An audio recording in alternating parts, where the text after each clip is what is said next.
Sur la Mauritanie qui accueille le Conseil des ministres des Affaires étrangères de l'OCI, cette 49e session de l'organisation de la conférence islamique aborde plusieurs thématiques dont la sécurité dans les pays islamiques et le dossier palestinien. Une délégation conduite par le ministre des Affaires étrangères prend part aux travaux. Alpha Siagaba. La plus grande organisation inter-État après l'ONU convie ses membres à Nouakchott. L'OCI se penche cette année sur des problématiques d'ensemble comme la situation palestinienne. À l'ordre du jour figure aussi la sécurité et la stabilité du monde musulman. Une question qui interpelle la Guinée, membre fondateur de l'organisation. Dans son adresse à ses pairs, le chef de la diplomatie guinéenne évoque cet aspect sécuritaire au sein de la Oumma islamique. Pour la Guinée, la sécurité passe avant tout. Et la sécurité dans toutes ses dimensions.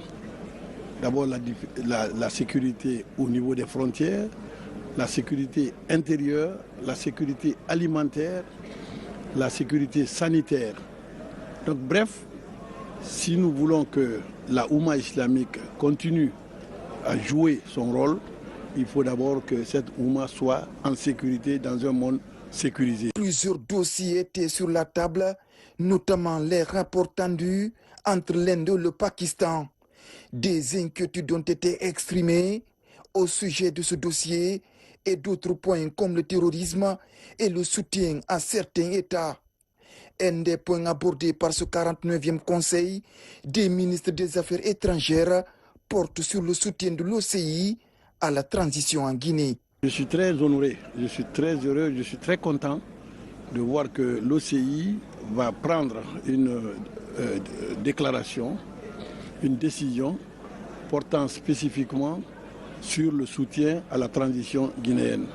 C'est un message fort qui est envoyé au chef de l'État guinéen, à son gouvernement et à son peuple. Cette année, c'est la Mauritanie qui prend la présidence de la conférence des ministres des Affaires étrangères de l'OCI. Son rôle pendant ce mandat, veiller sur la paix dans le monde musulman. Le flambeau jusque-là était tenu par le Pakistan.